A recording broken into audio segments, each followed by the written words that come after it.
Salut, moi c'est Fouad et je vais vous parler de Patlabor 2 de Mamoru Oshii.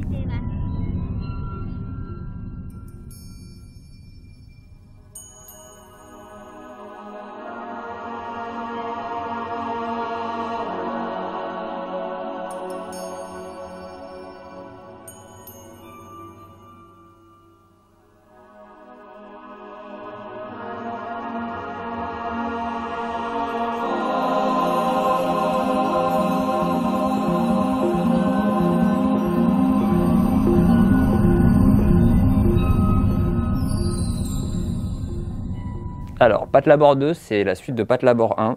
C'est un film assez méconnu de Mamoru Oshii parce qu'il se situe entre deux films plutôt connus de lui, Patlabor 1 justement qui traite de robots, de gros robots qui vont essayer de sauver le monde, et Ghost in the Shell, son chef-d'œuvre qui est un film autour des robots et de l'identité. L'histoire de Patlabor 2, c'est l'histoire d'un coup d'état plus ou moins avorté, assez complexe, dans un monde où des grands robots servent aux humains à la fois à différentes tâches. Ça se centre autour de personnages qui sont donc la police des labors, qui vont normalement intervenir dans les cas où des robots seraient utilisés à des fins criminelles ou autres. Ce film est assez ironique parce que toute cette partie-là, qui est notamment ce qui devrait être le sujet central, est reléguée complètement sur les côtés et va placer au centre toute cette histoire de complot et de coup d'état. Le film a en tout et pour tout deux scènes d'action qui sont des scènes très lentes dans des espaces assez bizarres, et on va notamment se concentrer sur le cheminement des personnages et comment ils vont essayer d'arrêter ce coup d'état sans plus ou moins réussir. Ce que j'aime chez Mamoru Oshii, c'est son style visuel et comment il prend des moments très anodins pour les remplir de poésie. Il est capable de saisir dans une discussion des instants un peu subtil et bref. Il y a aussi un usage de la caméra très particulier. Je citerai qu'un exemple et qu'une scène qui à la fois est très bizarre si on la prend en elle-même et assez géniale. Une dispute entre des gradés qui va simplement se résumer à une bataille entre leurs insignes en très gros plan.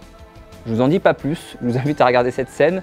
Ça commence par une dispute et une engueulade et on se retrouve à un moment donné à regarder juste deux insignes qui se battent. C'est tout but. En conclusion, c'est un film qui a eu la malchance d'arriver juste avant Ghost in the Shell, pour lequel on se rappelle essentiellement de lui. Un film qui a eu la malchance d'être attribué à une grosse licence avec des fans qui sont très vindicatifs et qui n'ont pas du tout aimé le film.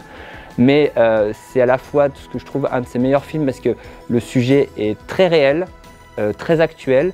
Il arrive à le détourner, à lui donner une force incroyable. Le scénario est un peu difficile à comprendre parce qu'il faut saisir toute l'histoire contemporaine du Japon, notamment comment des militaires arrivent à mener un coup d'état dans le contexte décrit. Donc il faut un peu s'accrocher, mais une fois qu'on a passé le cadre de la politique fiction, je trouve que c'est un film qui vous emporte très loin dans des réflexions très intéressantes, notamment sur le statut de la paix et de la guerre. Et c'est un film qui a à la fois la force d'arriver à nous donner l'impression qu'il se finit bien et très mal à la fois. Je t'en dis pas plus.